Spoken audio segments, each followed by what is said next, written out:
அறிவாளறிந்து உன் இருதாள் இறைஞ்சும் அழியாறு இளைஞல் களைவோன்.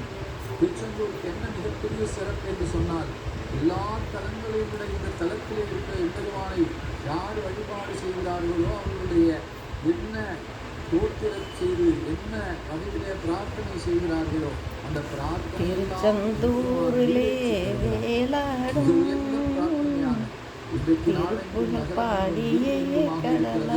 செயற்கை கருவுதல் மையம் என்று தரக்கூடிய பெருமானாக இருக்கிறான். ஆகையினாலேதான் நம்முடைய தமிழ் பழமொழி சக்தியில் இருந்தால் அகப்பையில் வரும் என்று சொல்லுவார்கள். இன்றைய தலைமுறைக்கு அகப்பை என்கிற வார்த்தை புதியதாக தோன்றும். பழங்காலத்தில் ஒரு 20-30 ஆண்டுகளுக்கு முன்னாலே அகப்பை என்பது சாதாரணமாக கிராமப்புறங்களிலே கரண்டியாக பயன்பட்ட ஒன்றாகும். இயற்கை கரண்டி, இன்றைக்கெல்லாம் இயற்கை என்று சொல்லுகிறோமே, அப்படி இயற்கை கரண்டி என்ன என்று கேட்டால், ஒரு குச்சியிலே கொட்டாங்கச்சி என்று சொல்லக்கூடிய தேங்காயினுடைய ஒரு பகுதியை குச்சியிலே சொல்லி அதை கரண்டியாக பயன்படுத்துவார்கள். அதற்கு அகப்பை என்று பெயர்.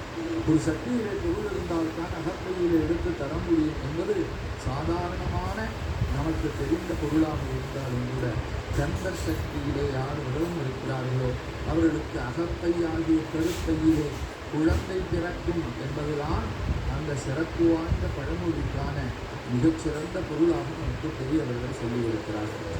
அத்தகைய மிகச்சிறப்பு வாய்ந்த கந்தர் சக்தி மண்டபத்திலிருந்து எம்பெருமான் ஜெயந்தி நாளும் இதோ கிளம்பி மெதுவாக கொண்டிருக்கிறார்.